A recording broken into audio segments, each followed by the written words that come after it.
Hola, muy buenas a todos y a todas. Estamos aquí en la segunda clase de La enfermedad mortal, obra de 1849 de Søren Kierkegaard. Y sé que la anterior clase, los que venís de allí, fue bastante dura, muy abstracta, muy teórica, pero os prometo que la clase de hoy en principio es ya más práctica y se entiende mejor porque son ejemplos de la vida, ¿no? De nuestra vida. Además, si no habéis visto la anterior clase, creo que se puede entender igualmente sin que tengáis que recurrir a ir a ver el vídeo. Bien, voy a hacer un pequeño resumen para los que no hayáis visto el primer vídeo o para los que no os acordéis, sobre lo que dijimos al principio de todo, sobre el marco teórico desde el que se desarrollará la obra de La enfermedad mortal. Una obra que nos intenta explicar qué es la desesperación. A través de explicar lo que es la desesperación, podremos explicar lo que es la salvación, que es la superación de esta desesperación, ¿de acuerdo?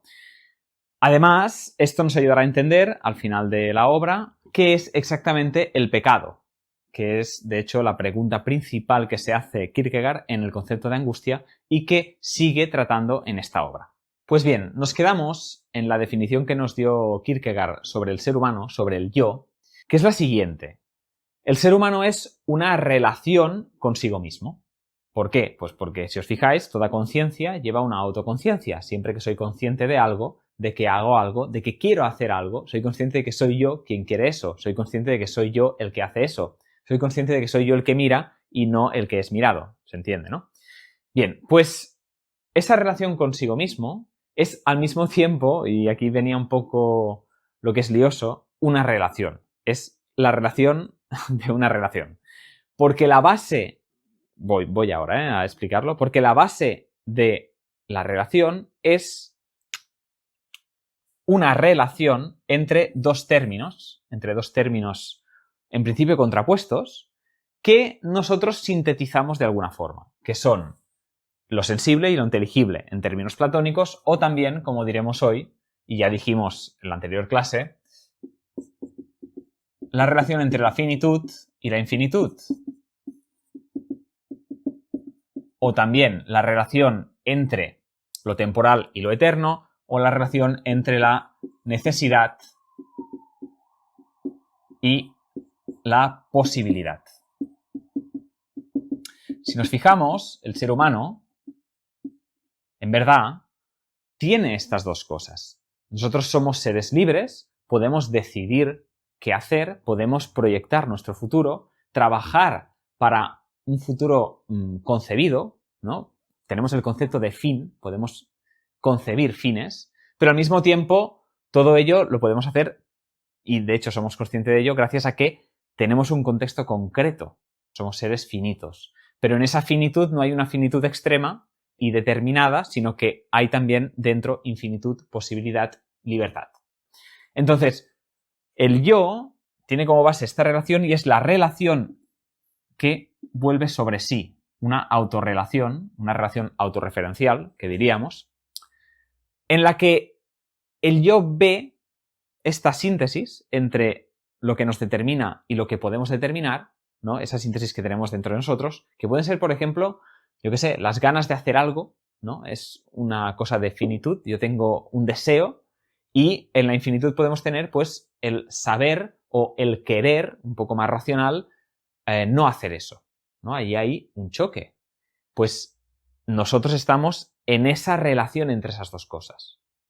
Y el yo, que se percibe a sí mismo, que se autoconcibe en esta relación. Con lo que, como decía al principio, es una relación de la relación, ¿vale? Y en ese concebirse en esta relación, en esta síntesis constante, el yo es consciente y ve y se desarrolla en una configuración, en una forma de esta relación. De tal manera que puede pasar que esta relación, y de hecho pasa en el 99,9% de los casos, que esta relación no es armónica, sino que hay algo ahí de múltiple, de no unitario, hay algo allí de discordante, ¿vale? Puede ser que, ¿vale? Es posible que sea discordante, una discordancia. Cuando se da esta discordancia, hablamos de desesperación. Hablamos de que sufrimos, pasamos por una o por una no, por la desesperación. Y la tarea de hoy es empezar a ver qué tipos de desesperación, que todos son de este tipo, son discordancias, pero cómo se puede manifestar esta desesperación en la multiplicidad de seres humanos, en los individuos, ¿no? ¿Cómo podríamos conceptualizar los tipos de desesperación, siempre entendiendo esta desesperación dentro de las discordancias, ¿vale? Entonces, Kierkegaard da dos criterios principales. Hoy vamos a tratar solo el primero porque el segundo es bastante más largo y de hecho es más profundo y vamos a ver que nos lleva a las conclusiones finales de la obra. Pero el primer criterio también es muy ilustrador y nos hace comprender muy bien qué es esto de la desesperación, ¿vale? El primer criterio para clasificar diferentes manifestaciones de la desesperación en los individuos es entender qué es lo discordante de esta relación. Y concretamente, dónde el yo, al concebirse a sí mismo, al ser autoconsciente, pone más peso. Si en esta parte de aquí o en esta parte de aquí. Si pone más peso en la parte determinada de su yo o si pone más peso en la parte que tiende al infinito, en la parte de libertad de su yo. Si ponemos un peso excesivo en una de estas dos partes al entendernos, veremos que no podemos llegar a ser realmente nosotros mismos. No podemos llegar a la salvación, no podemos llegar a la unidad. Porque hay algo aquí que nos está impidiendo, que nos está mermando en el desarrollo de nuestra plenitud. Aquí tenemos que entender, y es importante esto, que para Kierkegaard, igual que para los autores de la filosofía trascendental, la historia del yo concreto, no la historia de la humanidad, sino la historia de tuya, mía, suya, de una persona, debería entenderse como la historia de la puesta en práctica progresiva de la libertad. ¿Qué quiero decir con esto? Quiero decir que el objetivo de la vida y el cómo se evoluciona vitalmente tiene que ver con el grado de libertad que hemos llegado en nuestra vida, ¿vale? Es decir, el proceso vital, el proceso de nuestra vida es un proceso de liberación, o tendría que serlo, ¿no? Esa es la idea, que en tanto que tenemos esto dentro nuestro, nuestra vida es un proceso de unificación, o tiene que ser un proceso de unificación de estos dos polos. Y en este proceso de unificación, ¿no?, llegamos a lo que Kierkegaard incluso diría, pues, la liberación, la salvación. Y fijaros que la liberación o la salvación no es que yo tenga una libertad absoluta que venga, pues, ¿no?, como la de Dios, que puede crear de la nada. No, no es eso, sino que es una libertad que puede concretarse. Una libertad que en cada contexto concreto tiene donde realizarse. Y que si la miras en general, ¿no?, en cómputo, pues tiene un proceso constante de liberación. Vamos a ver ahora el primer tipo de desesperación desde este criterio, que sería aquella desesperación que nace de la falta de finitud o de necesidad. Vamos a poner finitud, necesidad. Antes de explicarlo, quiero matizar aquí que si leéis la obra, que os lo recomiendo, Kierkegaard lo trata de forma separada. Primero hace la falta de finitud, luego la falta de infinitud, luego la falta de necesidad, luego la falta de posibilidad. Pero yo creo que a nivel conceptual, Kierkegaard intenta un poco salvar ahí lo que está diciendo, ¿no?, el hecho de separarlo, pero no tiene demasiada justificación que separe la finitud de la necesidad. Al final, a fin de cuentas, llegan al mismo sitio, ¿vale? Y creo que es más fácil de entender si unificamos la falta de finitud con la falta de necesidad, porque al final llegan casi al mismo tipo de desesperación, ¿vale? Entonces yo lo unifico aquí para simplificarlo, pero que sepáis que Kierkegaard lo separa. Bien, pues la falta de finitud, al final, lo que nos quiere decir, ¿no?, cuando un yo no se concibe desde aquí, no le da el peso necesario que tiene la finitud, que tiene el contexto, lo necesario, ¿no? Lo que quiere decir que el yo no haga eso, al final, a fin de cuentas, es que el yo no acepta la realidad. Que el yo basa su identidad en un yo quiero ser en un yo quiero que no pisa el suelo. En un yo quiero que, pues, mira las nubes fantasiosamente sin basarse en la realidad. Es, por tanto, una forma de entenderse y, por tanto, de entender el mundo que nos limita muchísimo y nos merma en nuestra realización. De hecho, nos hace personas, pues, desesperadas, ¿no? Y aquí, Kierkegaard hace mucho énfasis en el término fantasía, ¿no? Aquí lo que hay es fantasía. De tal modo que facultades nuestras, ¿no?, dependen de esta forma en que nos concebimos. Nuestros conocimientos dependen, bueno, conocimientos para llamarlo de alguna forma, ¿no?, pero la información con la que nos movemos depende de esta fantasía. Nuestra voluntad depende de esta fantasía. Nuestros deseos dependen de esta fantasía. En tanto que nuestra identidad va relacionada con una fantasía o con un conjunto de fantasías, todo aquello que nosotros intentamos desarrollar en nuestra vida tiene que ver también con la fantasía, depende de la fantasía. Por tanto, está mermado en la fantasía. Y podemos poner muchos ejemplos de esto. Un ejemplo podría ser el momento en que, o el momento o el proceso en el que nos diagnostican de una enfermedad crónica. Pensad la que queráis. Una enfermedad crónica, claramente crónica, que no se puede curar, ¿vale? Claro, si os fijáis, hay mucha gente que ante noticias fatídicas para su vida, lo que hace es negar esa realidad. Lo que hace es hacer ver que eso no está pasando. Incluso yo me he encontrado, ¿no?, y supongo que vosotros también, personas que, sabiendo que morirán muy pronto, hacen ver como que no morirán. Desde aquí, desde el marco teórico de Kierkegaard, pues podemos entender que esa persona, por las razones que sea, está siendo afectada gravemente por la fantasía. ¿Por qué? Porque no es capaz de aceptar aquello que lo determina, aquello del contexto que realmente no puede cambiarse. Y por tanto, aquello a lo que la libertad tiene que adaptarse. ¿Sí? O sea, aquello en lo que la libertad tiene que concretarse. No puede dejarlo atrás, ¿no? Esto, bueno, pues podemos pensar muchos otros ejemplos, pero todos ellos tienen que ver con una fantasía que no acepta esa finitud. Aquí podríamos decir que sí que hay esperanza, claro que hay esperanza, pero hay una esperanza, vamos a decir, improductiva, o una esperanza que no es la esperanza cristiana realmente, la que defendería Kierkegaard. Es una esperanza que nos hace menos libres paradójicamente. Porque al final es una esperanza que nos liga a una posibilidad que no es posible.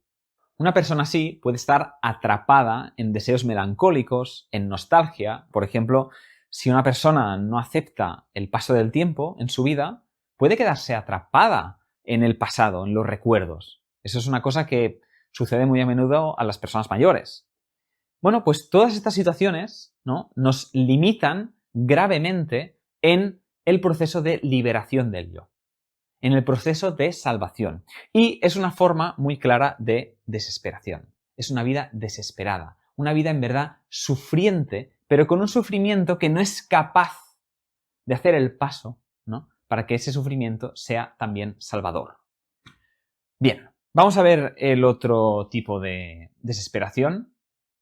El otro tipo de desesperación es, pues, ¿no?, en contraposición, la falta de infinitud o la falta de libertad, posibilidad.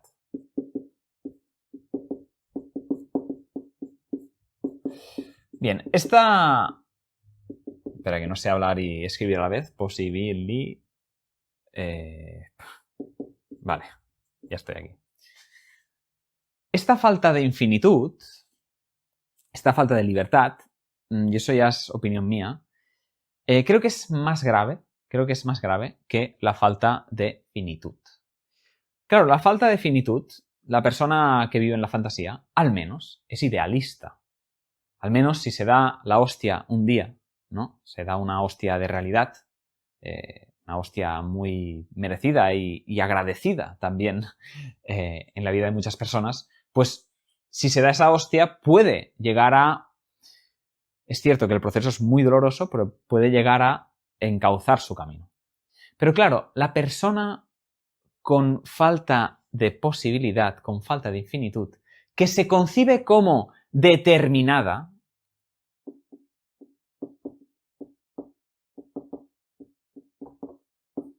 una persona que se concibe como determinada por el contexto, como no libre, es una persona que está atrapada, porque dice que aquí hay mudez. Hay mudez.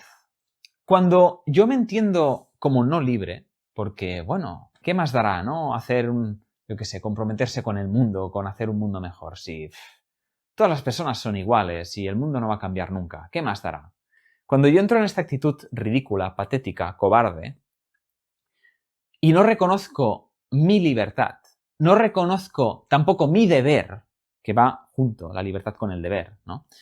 Cuando yo no reconozco todo ello, entro en un proceso, si queréis, de inconsciencia. ¿Por qué? Porque la consciencia siempre, en algún punto, nos remite a lo que podemos hacer. La conciencia, en el ser humano, esto ya lo explicó Kant, tiene que ver directamente con la libertad. No podemos entender la conciencia sin la conciencia de libertad. De hecho, conciencia es conciencia de libertad.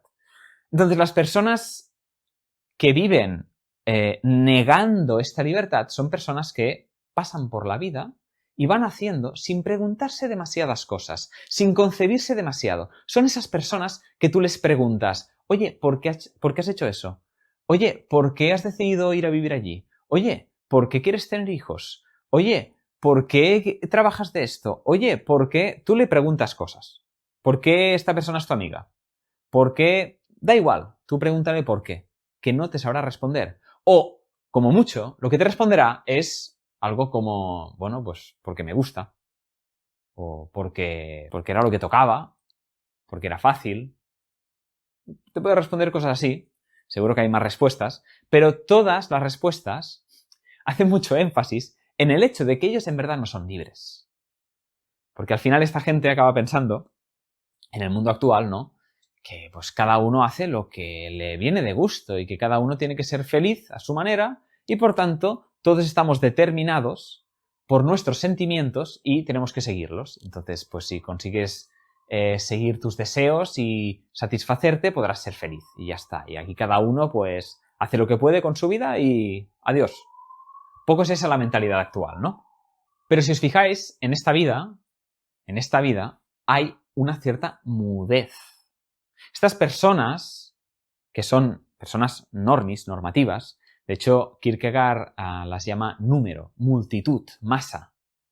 Es eso, son las personas como Eichmann en Jerusalén, digo, de la obra de Hannah Arendt, ¿no? Son esas personas que son capaces de hacer atrocidades, simplemente porque siguen normas, simplemente porque, bueno, van haciendo con inercia, ¿no? Van con la inercia, pero no se paran con la libertad, ¿no? Y dicen, ¿debería hacer eso?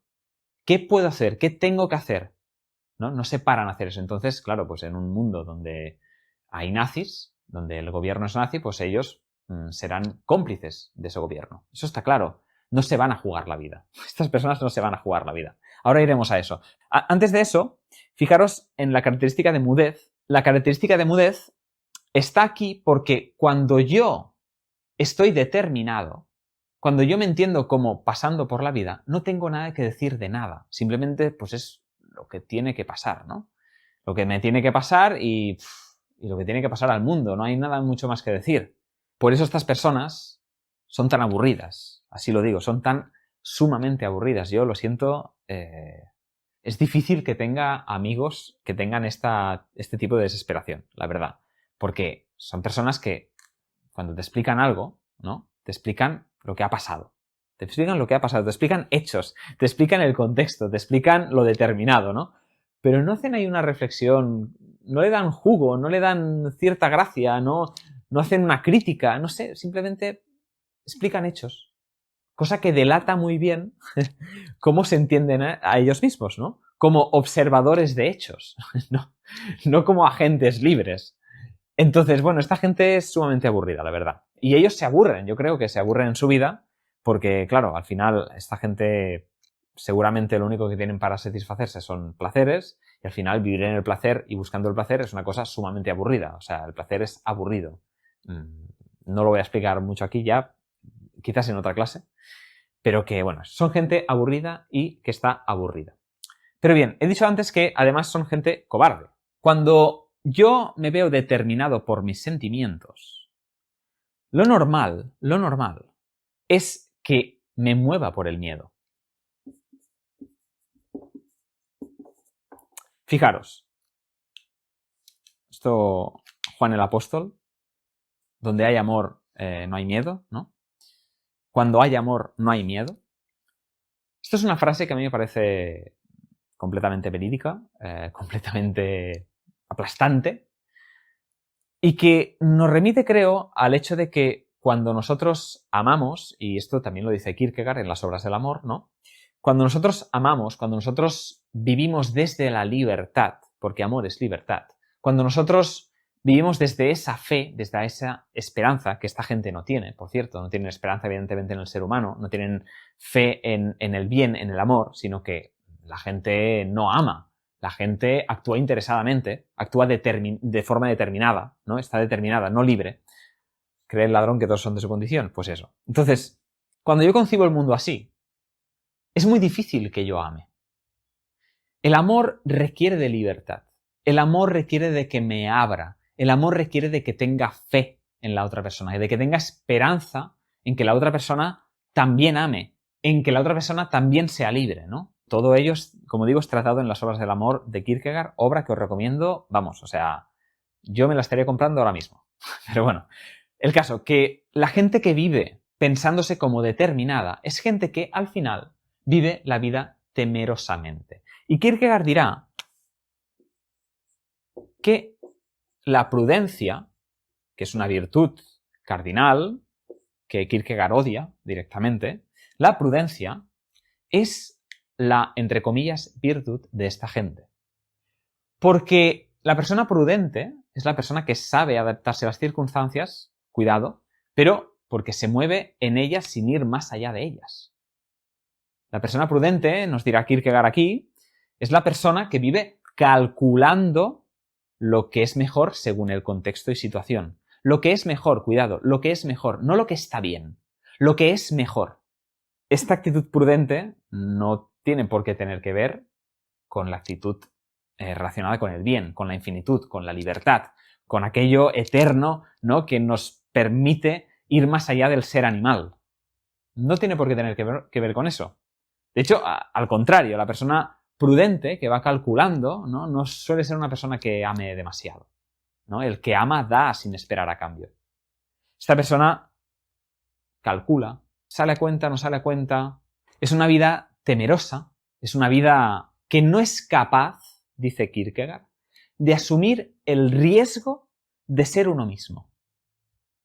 Ese riesgo, el riesgo de ser uno mismo, el riesgo de que ser uno mismo no es hacer lo que sientes, sino trabajar para esa liberación, eso es ser uno mismo. No seamos gilipollas, ¿eh? Eso es ser uno mismo. Pues no es capaz de asumir ese riesgo. Y fijaros las relaciones que tiene esto con lo demoníaco en el concepto de angustia. Porque la persona demoníaca es una persona que prefiere, cuidado, que prefiere sufrir por el hecho de estar en el mal que sufrir por intentar hacer el bien. Que sufrir en la valentía, ¿no?, del bien. Que sufrir en la humildad, en reconocerse como mala persona para poder ser mejor persona. No quiere sufrir eso. Prefiere sufrir el quedarse ahí inmóvil que no en sufrir por el bien. Sufre por el mal, no por el bien. Pues esta persona, como vemos, es muy parecida a ello. No es capaz de entender, de asumir que hay esa posibilidad, que hay esa infinitud, que hay esa ley moral, como diría Kant, dentro nuestro. Y aquí, esto lo avanzo para la siguiente clase, podemos ver también un grado de desesperación dentro de la falta de infinitud, que es la desesperación menos consciente.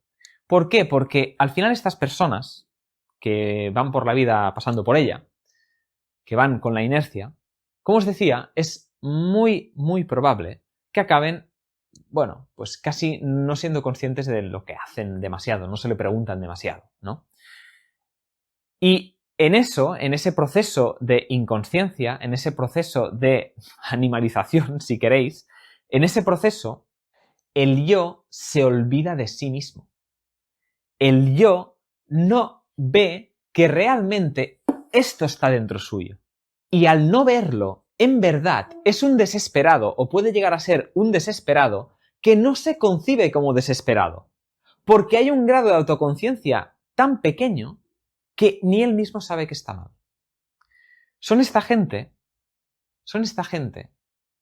que en un momento dado de su vida pasan por una crisis, les pasa algo, alguna desgracia, ¿no? Y no lo superan. Y entran en una depresión sin precedentes, muy inesperada, porque parecía una persona, pues, bueno, muy alegre, que estaba muy bien, amigo de sus amigos. Y parece que ese punto de dolor, ese bloque de dolor, les devuelve la conciencia hacia sí mismos. Y claro, ¿y qué ven allí? ¿Qué ven allí? Supongo que nada. Supongo que, y lo digo así, nada. Que no hay nada más horripilante que eso, ¿eh? Que no ver nada. Que ese silencio mudo, que nos hace mudos, que no haya respuesta. Cuidado, ¿eh? Yo creo que la depresión tiene mucho que ver con esto. Tiene mucho que ver, primero, con la desesperanza y segundo, con el silencio. Con que nada diga nada. Que nada diga nada. Ni tan solo que me dé miedo. Bueno, pues si no queremos llegar a esos puntos de desesperado, seguid conmigo las clases de la enfermedad mortal y nos vemos en la siguiente clase que será, espero, más apasionante que esta. O al menos igual. Venga, nos vemos.